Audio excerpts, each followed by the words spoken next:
संकेत दिलेले आहेत. कशाचे? भास्कर जाधवांनी निवृत्तीचे संकेत दिले आहेत.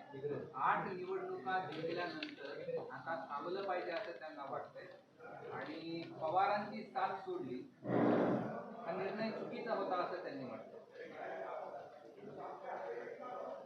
मला असं वाटतं त्यांचं व्यक्तिगत मत असेल.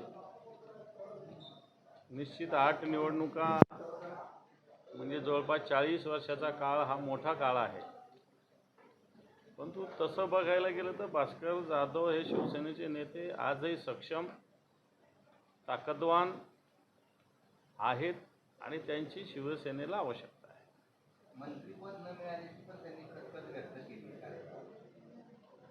आता मला असं वाटतं मंत्रिपद किती आपल्याकडं आणि कोणाला द्यायचे हा पक्षश्रेष्ठींसमोर सगळ्याच पक्षाच्या नेहमीचा विषय असतो आणि त्याच्यामध्ये सगळ्यांना संधी देता येणं किंवा दिली जाणं या सगळ्या गोष्टी अतिशय मला वाटतं सगळ्यांनाच, फक्त एवढ्या भास्करराव पुरत्या नाही तर सगळ्याच पक्षश्रेष्ठींना एक मला असं वाटतं निर्णय घेताना एक फार छातीवर दगड ठेवून निर्णय घ्यावे लागत असतात. तर भास्करराव जाधव तसे सक्षम आहेत. मंत्रिपद काय त्याच्यापेक्षा महत्त्वाच्या जबाबदाऱ्या त्या पेलू शकतात एवढे ते सक्षम आहेत असं मला तरी वाटतं. संजय लाखे पाटलांनी जे राजीनामा दिला, भास्कर जाधव असं म्हणतात की सध्याच्या शिवसेना नेतृत्व आणि इतर नेत्यांच्या कार्यपद्धती आहेत त्याच्यावर त्यांनी नाराजी व्यक्त केली. सगळ्या पक्षाची काम करण्याची स्वतंत्र पद्धती असते.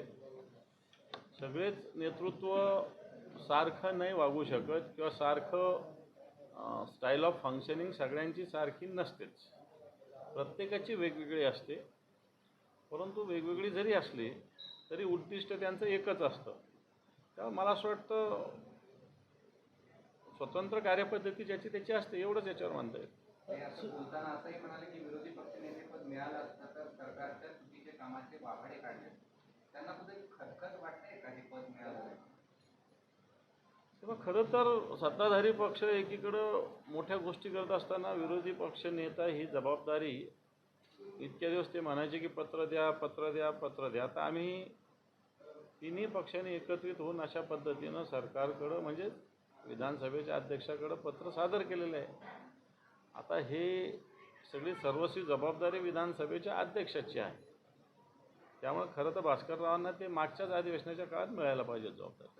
काय ना म्हणजे काय संकेत येतात की आता थांबलं पाहिजे ते मला नाही माहिती. ते त्यांना विचारा. आता त्यांच्या मनातलं मला काही माहिती नाही. शिवसेनेचे संजय लाखे पाटील यांनी राजीनामा दिला आणि तुमच्या कार्यपद्धतीवर त्यांनी खूप मोठा आक्षेप ठेवलेला. माझा आणि त्यांचा कधी संबंधच आलेला नाही तसा पाहायला गेला तर.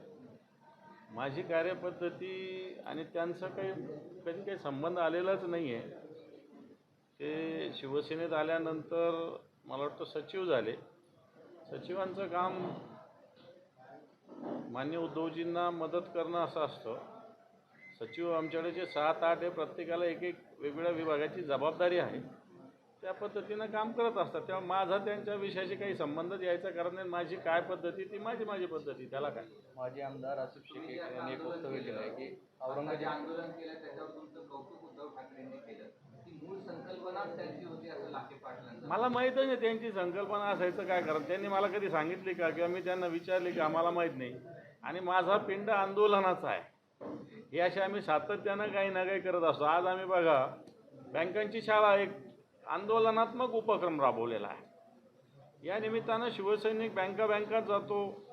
शेतकरी त्याच्याकडे येतात. शेतकऱ्यांच्या 4 फाईल मंजूर करायला शिवसैनिक बँकेमध्ये जातो. एखादी होते एखादी होत नाही परंतु एक संपर्क वाढतो. हा या आंदोलनाची भूमिका असते. आणि त्याच्यामुळं मी मागच्या 40 वर्षांनी काम करतो. त्यामुळे मला असं वाटत नाही लाखेंबिखेंचे काही गोष्टी मला घ्यायची आवश्यकता आहे. संजय राऊत हे सर्वात आधी फुटणार होते आणि शिवसेना हायजॅक करण्याचा त्यांचाच प्रस्ताव होता असा गुलाबराव पाटील म्हणतात. आता कसं आहे सगळे सुरत गुवाहाटी फिरून आल्यानंतर एक गोष्टी बोलतात. आता या बोलण्याला मला वाटत नाही काय अर्थ आहे.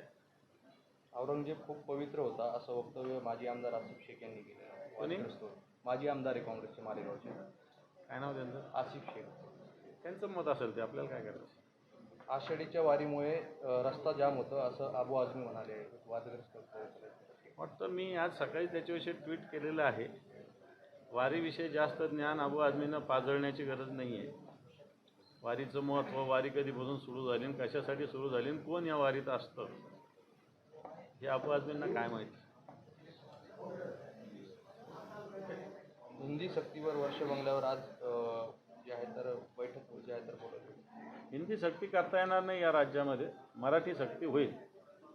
रक्षा खडसे यांनी एक वादग्रस्त बस ना आता, बस आहे की बस बस बस हिंदी राष्ट्रभाषा असून मला असं वाटतं सर्वांना आता- आलीच पाहिजे.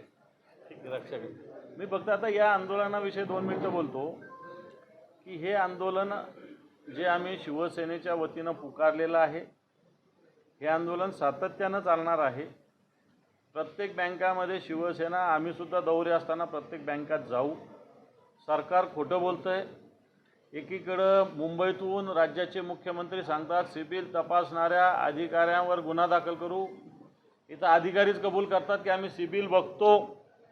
सिबिल बघितल्यानंतर कित्येक कर्ज प्रकरणं नामंजूर झालेले शेतकऱ्यांचे फोन आहेत माझ्याकडे, नावानिशी आहे, त्या ब्रँचचं नाव आहे. मग सरकार शेतकऱ्यांना कर्ज देण्यासाठी टाळाटाळ करतं आहे. एकीकडं मोठे मोठे उद्योगपती करोडो रुपयाला या राज्याला, या देशाला मला असं वाटतं लोणी लावत आहेत आणि अशा स्थितीमध्ये शेतकऱ्यांना लाख रुपये, 1.5 लाख रुपये देण्यासाठी सिबिल तपासलं जातं.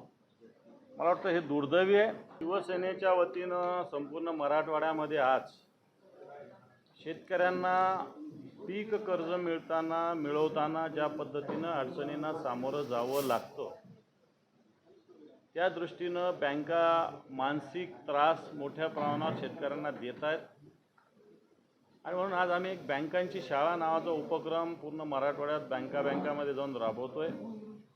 आणि या उपक्रमाच्या अंतर्गत बँकांकडून काही प्रश्नाची उत्तरं आम्ही शोधतोय आणि या माध्यमातून शेतकऱ्यांना कर्ज मिळण्यामध्ये एक सुरळीतपणा यावा हा आमचा उद्देश आहे.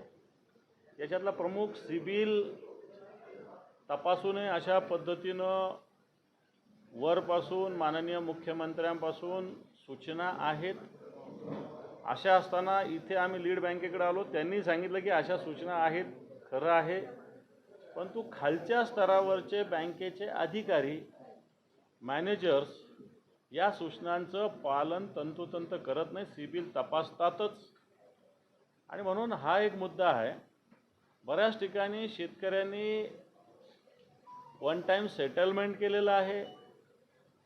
बऱ्याच ठिकाणी काही शेतकरी एखाद्याचा जामीनदार राहतात आणि अशा स्थितीमध्ये या शेतकऱ्यांना कर्ज मिळवण्यामध्ये मोठ्या अडचणी निर्माण होत आहेत. आणि म्हणून बरेच अर्ज 2-2 महिने प्रलंबित आहे. म्हणून आमचा एक मुद्दा असा होता की 1 आठवड्यामध्ये एक तर अर्ज ॲक्सेप्ट करा नाही तर रिजेक्ट करा, पेंडिंग ठेवू नका. कारण मग दुसरा मार्ग शेतकऱ्याला निवडता येतो. आणि या सगळ्या परिस्थितीमुळं शेतकऱ्यांना वेगवेगळ्या अडचणीला सामोरं जातं. आता पेरणीचे दिवस आहे, खतं घ्यावं लागतात, बी बियाणं घ्यावं लागतात. पाऊस सुरुवातीला चांगला आला, आता थांबलेला आहे. मागच्या काळात अतिवृष्टी झाली, गारपीट झाली, याचंही सरकारने अनुदान दिलं नाही, विमा थकलेला आहे. आणि या स्थितीमध्ये बँका एक आशेचा किरण शेतकऱ्यांसाठी आहे, परंतु या बँकामध्ये सुद्धा शेतकऱ्यांची अडवणूक होते. आणि म्हणून आज आम्ही ही संभाजीनगरात bank of Maharashtra lead bank आहे, त्यांच्या सर्व अधिकाऱ्यांची भेट घेतलेली आहे, त्यांच्याशी चर्चा केली. आमच्या मागण्या, आमचं म्हणणं आम्ही त्यांच्यासमोर मांडलेलं आहे. रामीन सर, एकीकडं मुख्यमंत्र्यांपासून सांगण्यात येतं की कर्जमाफी संदर्भात समिती नेमण्यात आलेली. शेतकऱ्यांमध्ये नेमकं कन्फ्युजन आहे की कर्जमाफी मिळणार की नाही. ज्यांनी भरले त्यांना आता पश्चाताप होतोय की नेमकं कर्ज भरलं तर त्याचा काय तोटा झालेला आहे, काय नेमकं सरकारकडून काय अपेक्षित आहे आपल्याला? पण सरकारने कर्जमाफीचं आश्वासन दिलं होतं आणि या आशेमुळं शेतकऱ्यांचे कर्ज मोठ्या प्रमाणात थकीत आहे, मान्य केलंच पाहिजे. आणि थकीत कर्ज मोठ्या प्रमाणात असल्यामुळं कर्ज मिळवताना मोठ्या प्रमाणात अडचणी येतात. हे सायकल आहे ही. आता सरकार नव्यानं सांगतायत, परंतु लबाडा घरचं आमंत्रण आहे. मला वाटतं इथं पॉलिटिकल बोलू नये, अधिकाऱ्यांना त्रास नको. परंतु मला असं वाटतं हे आमंत्रणाचं काही खरं नाही, हे मी तुम्हाला स्पष्ट सांगतो. तुम्ही प्रत्येक वेळी शाळा घेता, मागे शाळा घेतली, आताही शाळा घेतली, ते शाळेपलीकडे काहीच होत नाही. तुम्हाला असं नाही. आम्ही याचा परिणाम होत असतो, याचा परिणाम गतीनं प्रशासन काम करत असतं. आम्ही याच्यानंतर कलेक्टरांकडे सुद्धा मी 1 वाजता या संदर्भात बैठक लावलेली आहे. उद्या कलेक्टरांनी सुद्धा सगळ्या बँकांची बैठक लावलेली आहे. लीड बँकेने सुद्धा सगळ्या बँकांना एकत्र बोलवलेलं आहे. निश्चित याच्यात गती निर्माण होते. जे काम 15 दिवसात व्हायचं ते 8 दिवसात होतं, 8 दिवसाचं काम 4 दिवसात होतं. आणि एखाद्याकडं एखादी शिफारस केल्यानंतर थोडंसं आता मला समोर बोलता येत नाही की अधिकारी करून घेतात. एखाद्या फार गरजवंतांचं काम असेल तर ते करून घेतात. मला वाटतं याच्यातून फायदाच होतो. की शिवसेनेने शाळा घेतल्यावर पुन्हा पुन्हा शाळा घ्यायची गरज का पडते? काय हा दानवेचाच आवडता वर्ग झालाय बँक ऑफ? नाही, असं नाही. ही लीड बँक होऊन आलो मी, काय बँक ऑफ महाराष्ट्र म्हणून नाही आलो इथं. दुसरी लीड बँक असते तर तिथं गेलो असतो. आणि आमच्या आज ग्रामीण भागात जर बघितला तर सगळ्या बँकामध्ये शिवसैनिक जातात. मग SBI मध्ये जातात, ग्रामीण मराठवाडा ग्रामीण बँक आहे तिथेही आम्ही जातोय, जिल्हा बँकेतही जातोय. या सगळ्या ठिकाणी शिवसैनिक जातात. आम्ही काय एकटे बँक ऑफ महाराष्ट्रात आलेलो नाही. आरबीआयच्या गाईडलाईन्स आहेत, त्याच्यामध्ये कुठेही सिव्हिलचा स्कोअर बघून कृषी कर्ज दिला जात नाही, तशा सूचना आहेत. परंतु त्यांची विश्वासार्हता आहे की नाही, त्याच्यावर दुसरं कसं असते की गव्हर्नमेंटच्या वेगवेगळ्या योजनांचा लाभ खालील घटकांपर्यंत जातो. त्याच्या शासनाच्याच विहित नियमावली अशी आहे की एकाच व्यक्तीने 2 शासकीय एका घरामध्ये एका व्यक्तीला 2 शासनाच्या याचा योजनांचा लाभ घेता येत नाही. तेवढंच चेकिंग त्याच्यामध्ये केलं जातं. त्याचा सिबिल स्कोअर पाहून कुठेही शेतकऱ्याचं शेती कर्ज रोखलं जात नाही. आणि ह्या RBIच्या गाईडलाईन्स आहेत, त्या SLBCने सुद्धा वारंवार खालीपर्यंत पोहोचवल्या आहेत, लीड बँकेने सुद्धा पोहोचवल्या आहेत. आणि आमच्या बँक ऑफ महाराष्ट्रामध्ये सुद्धा ह्याच सूचना खालपर्यंत आपण दिलेल्या आहेत. वारंवार असं का होतं मग? वारंवार की का खात्यात वर्ग केले जातात पैसे? बँक का कारवाई करत नाही त्या कर्मचाऱ्यांना? बँकेमध्ये CIF, मी आता साहेबांशी बोलताना तेच बोललो, कस्टमरचा आयडेंटिफिकेशन नंबर असतो, त्याच्या असलेल्या सगळ्या फॅसिलिटी एका खात्याला लोड आहे. आणि जे खाते NPA असतं त्याच्यामध्ये ट्रान्झॅक्शन करता येत नाही NPA झाल्याबरोबर. मग ज्यावेळेस गव्हर्नमेंटच्या योजनांचा, शासकीय योजनांचा काही निधी येत असेल आणि ज्याच्या शासनाचे आदेश असतील त्याच्यासाठी वेगळे आदेश त्यांना पाठवून तो आदेश अपलोड करून बँका त्यांचे पैसे रिलीज करतात. कारण त्या NPAच्या खात्यामधून ट्रान्झॅक्शन होऊ न देणे यालासुद्धा काही विहित आधार आहेत, RBIने दिलेले नॉर्म्स. तर हे OTS धारकांना कर्ज मिळण्यामध्ये अडचणी येतात, विविध कारणं सांगितली तर बँका कृषी कर्जासाठी बँका कारणं वेगळी सांगून टाळाटाळ केली. कृषी कर्जासाठी कुठेही OTS झालेल्या यांना अडवण्यात येत नाही. आपल्या जिल्ह्यातलं टार्गेट किती आहे आणि आतापर्यंत अचीव किती झालेलं आहे आणि आता प्रलंबित अर्ज किती आहेत ते आम्हाला सांगा. आतापर्यंत आपल्याला खरीपचं आपल्याला 1596 कोटीचं टार्गेट आहे आणि आजपर्यंत आपण 670 कोटीचं वाटप केलेलं आहे.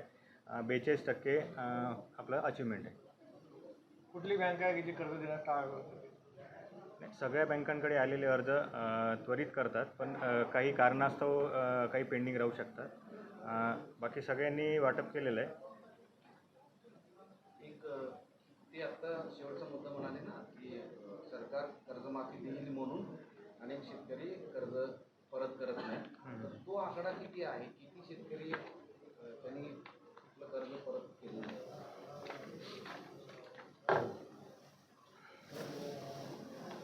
सर अजून 1,70,000 1,88,000 शेतकऱ्यांनी कर्ज परतफेड केलेली नाही आहे आणि जवळजवळ ते 50% पर्यंत आहे. त्याच्यामुळे